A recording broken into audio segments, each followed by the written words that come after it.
Your depression isn't a malfunction. It's your mind processing reality too clearly. You've been told you're smart your whole life, gifted, high potential, the one who understands things quickly. But nobody warned you that understanding too much comes with a cost nobody talks about.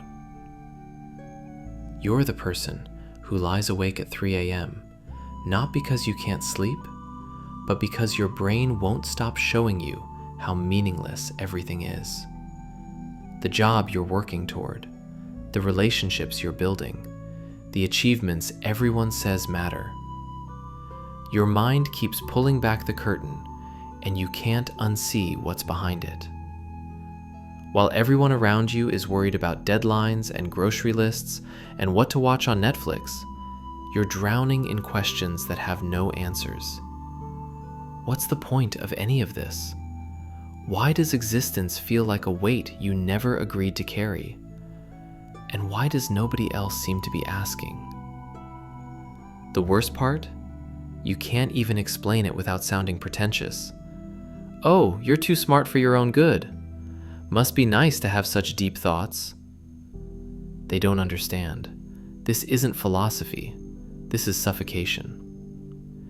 Here's what's really happening.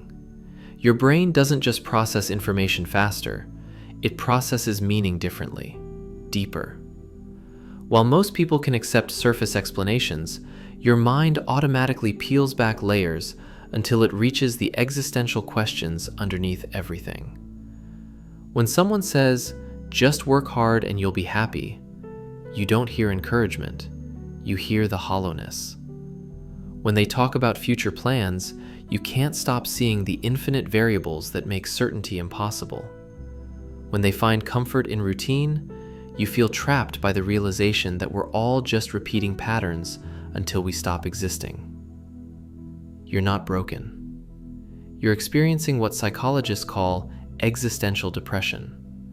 It's depression that comes not from chemical imbalance or trauma, but from confronting the fundamental questions of existence too early, too deeply, too often.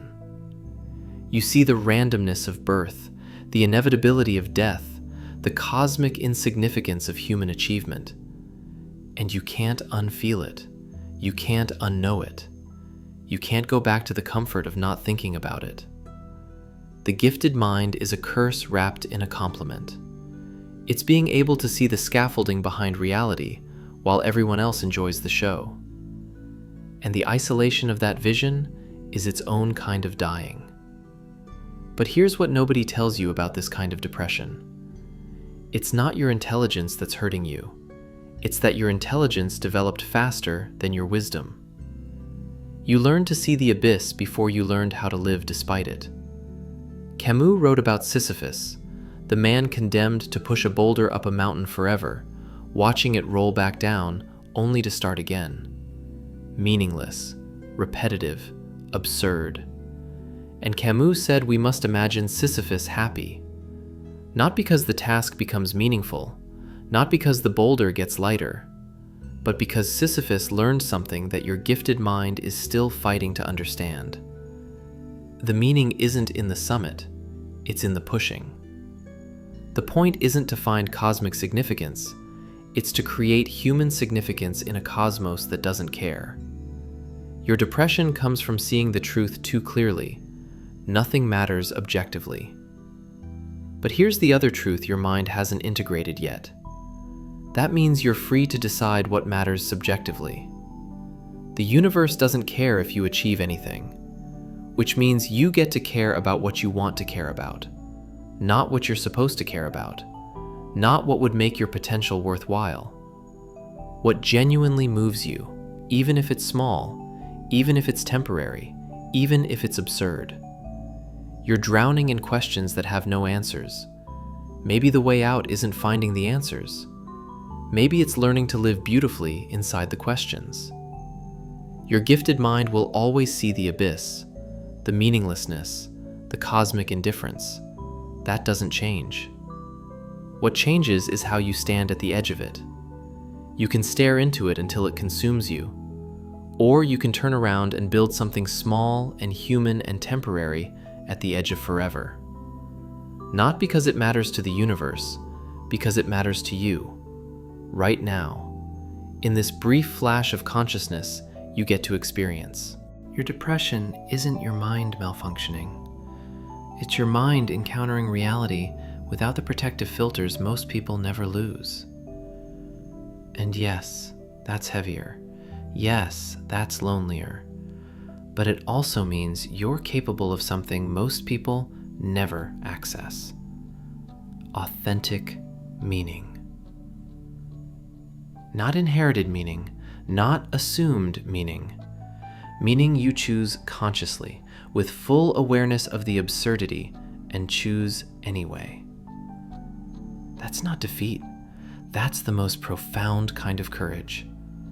Remember when you used to lie awake at 3 a.m., drowning in the weight of meaninglessness?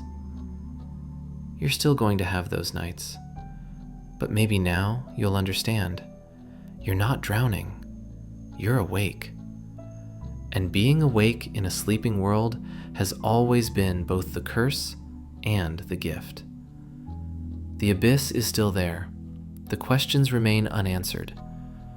But your hands are learning something your mind couldn't teach you: how to create light in the dark.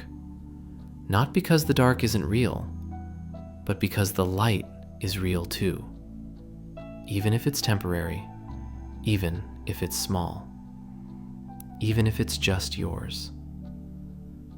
You're not too smart for your own good. You're just finally learning what your intelligence was always reaching for. Not the answer, the courage to live without one.